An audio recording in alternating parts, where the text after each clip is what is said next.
Hey guys, Barber Basher here. Getting ready to show you my version of the JB locker. 1-to-1, we always called them the Lincoln locker. I used to be an underwater welder, so that's obviously my first choice in a locker. I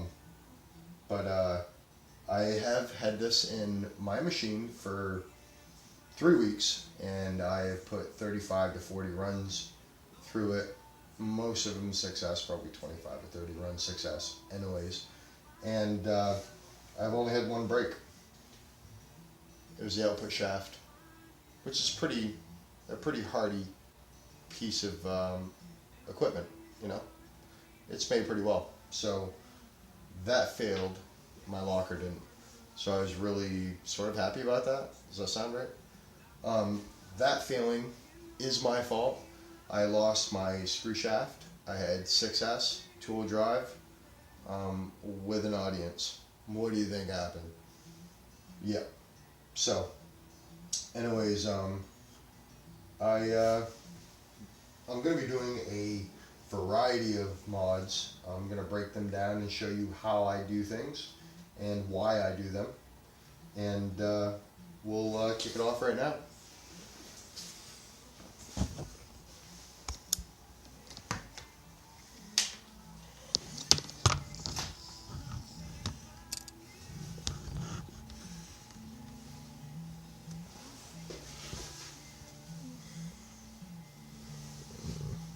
Sorry guys. Unplug this thing now. And here we are. Alright guys. I mixed up my batch here. I'm assuming you guys know how to mix this stuff up. 1-to-1. Use it sparingly. I didn't. Anyways, what I like to do is I like to drop my output shaft right in there, and then what I like to do is I like to get these set right up,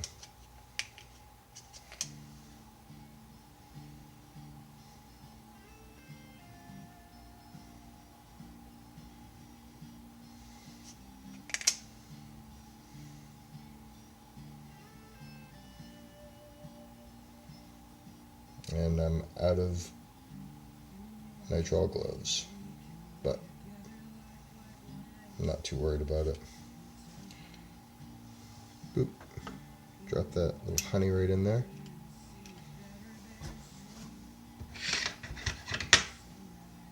Hemostats are great, guys. Love these things. They work so good. So that's all buttered up. And what I am going to do is I'm going to put a dab of grease on that output shaft. I dropped it in there already. I'm going to pull it back out real quick. By the way, I made these just by getting some syringes at the hardware store. I used to do carpentry, master carpenter actually. I can say that about myself. And then I moved on to doing yacht work. I did boat cabinetry. And it was funny, I went from carpentry, running a business. Some of the guys would be like, oh, you're not building a yacht. And I started building yachts, and they're like, oh, you're not building a piano. So I guess the next thing I gotta do is build a piano. But anyways, oh, one little tip that I do. No matter if you guys get these brand new from the factory, or if you've already used them, they're going to have grease on them. Now you can use whatever you want. You can degrease them or whatnot. I do that, but then I also take my torch and I touch them off, meaning that I get them red hot. Basically, I carbonize any of the grease that's left on them, and then I let them cool in cold water by rehardening them. It's retempering the steel after you do get it hot, and it turns all of the grease residue, no matter if you think you got it off with cleaner or whatnot, you will have carbon, and it will appear, and you will wire brush it out, and you will have much better adhesion. So that's something I really like to do, guys. You don't have to do it, but that's how I like to do it. And you know, it held up in my last locker. So, and by the way, guys, this is the locker setup that I am going to be using in my Yeti XLX. Really excited about that one.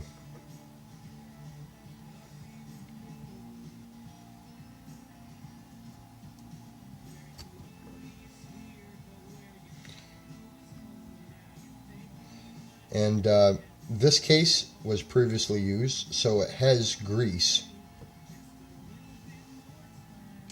It has grease in the case already, so it will prevent anything from sticking. And you also will notice I did not use the pins to hold this in. That way, worst comes to worst, it will come out. I can get my outputs out, and then I can push it out from the other side. But I haven't had that problem yet, and I don't intend to. The grease should help it out quite a bit.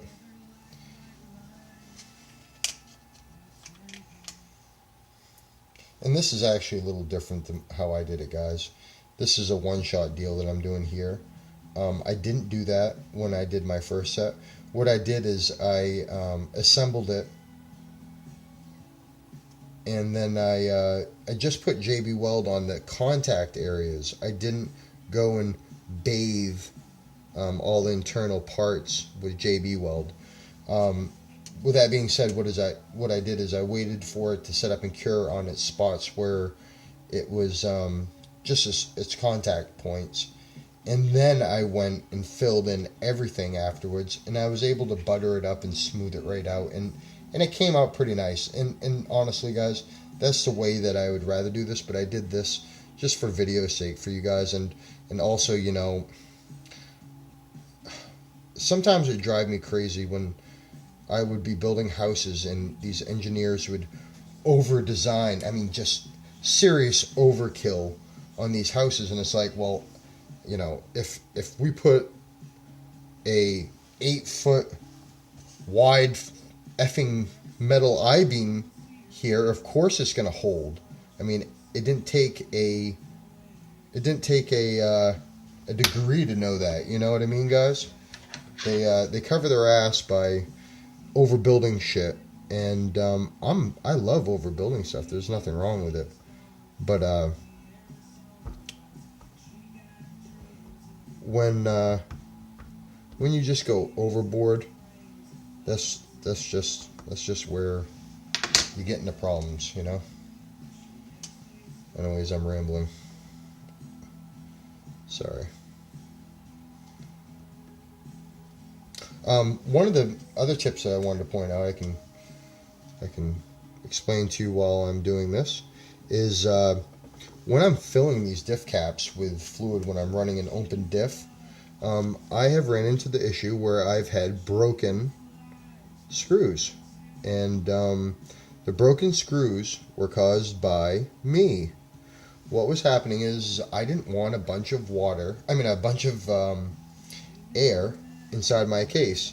So every time I filled my case, I filled it up to the magic spot, and my spider gear was basically floating in oil, and it looked pretty balanced. When I put my ring gear on, it would smush just a little bit of oil out of it, just a small amount, and I thought I was doing a pretty good job.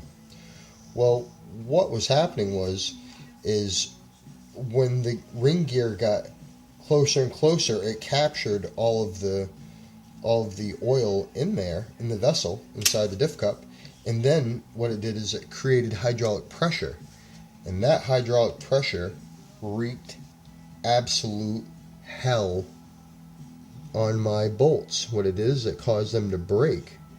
So what I came up with is, while you're filling, you assemble it the normal way you would, where you install the Allen on the side to hold your fluid in.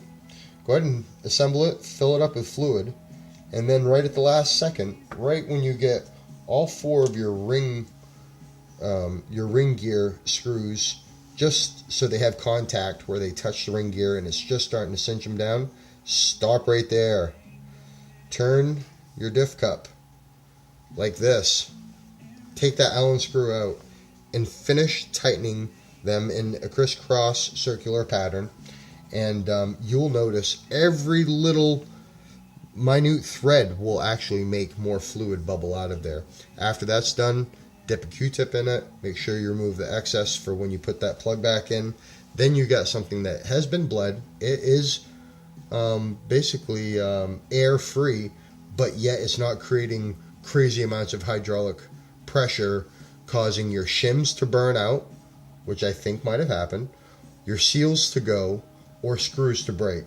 I think the reason why I didn't have any fluid squirting out is because I RTV'd my O-rings just to reassure that my oil is going to stay in there, because when I opened this thing up from the company, there was oil all through the diff case. And yeah, so anyways, here we are. We're almost done, guys. This is not a bad mod. This is an easy mod, and even your grandmother could do it.